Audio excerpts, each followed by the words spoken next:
Hello world, hello YouTube land. Happy morning, happy Friday. How are you all doing out there? Doesn't it look sort of dark and spooky in this video? I kind of like it really, but that's just when it's early in the morning and the sun hasn't come up yet. Right, the last video I did was Invaders #1 Marvel comic. Comic which I wanted to like, but now I read it, and you know, what can you do? If it sucks, I have to tell you it sucks.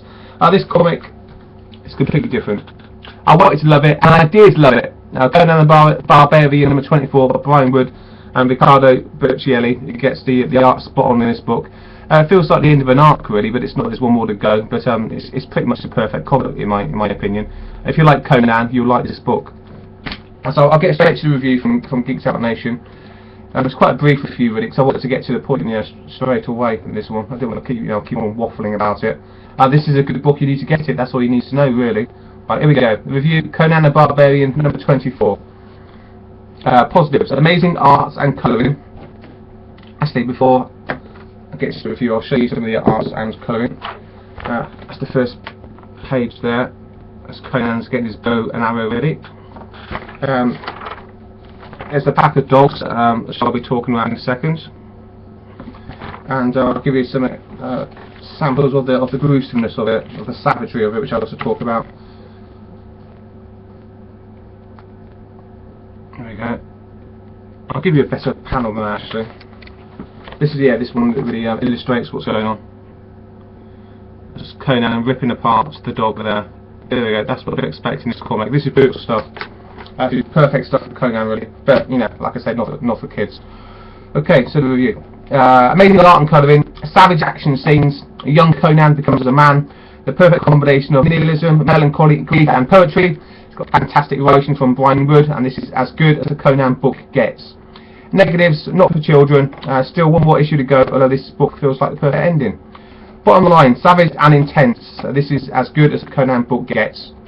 Right, everything comes together in this issue of Conan the Barbarian. The art is perfect and the dialogue brief. The action is intense and the blood splatter frequent. This is Conan with sword flailing and biceps rippling.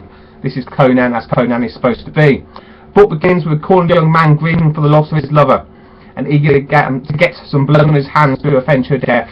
A pack of mad dogs are gathered around him, and as he readies his bow, the first dog darts towards him, jaws snapping and spittle flying. The young man steadies his arm and the first arrow hits its target square in the throat.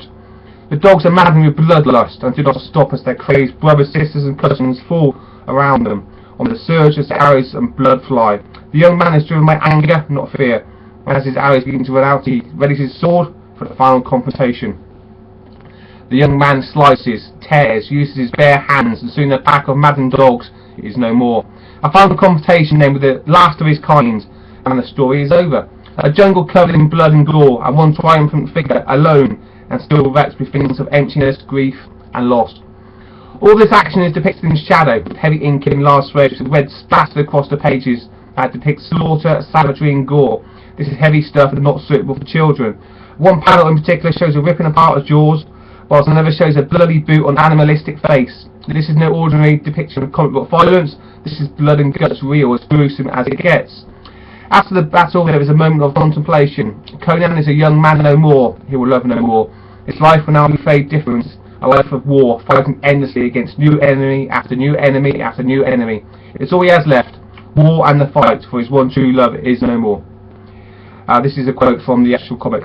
Now it will have to be something other than love and happiness that drives him. Something more than the caress of female skin and the pleasure found in pleasure given.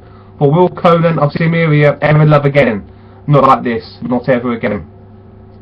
If you've ever liked Conan, then you need to buy this issue. This is as good as a Conan book will ever get.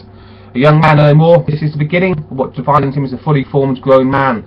The action is disgustingly intense and captured perfectly by the art and colouring of Riccardo Burchielli and Dave Stewart. The script by Brian Wood is action intensive and frantic, yet when the calm after the storm comes, there is great sadness and poetry there. This book left an impression on me, and I'm happy to give it the top marks and my full recommendation.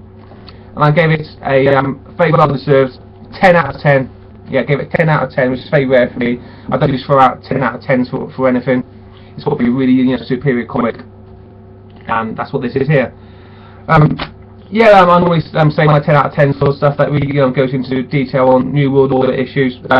But I'm not that single-minded and obsessed with what you call it, global politics and stuff. That's everything's got to be New World Order to me. A good comic is a good comic. If it says something about the human condition, and it certainly does, it says a lot about grief, and it's just the way the action flows, and it's got this brutality toward it, which it's Conan. This book is Conan. If you like Conan, you like this book. Right, that's it. That's my review. I'll leave a link down below to Geeked Out Nation. Please check it out. Not just my review, all the other very good reviews on that website as well. I'm gonna finish my coffee, read some more comics, and go to the gym. See you all later, guys. Thanks a lot. Goodbye.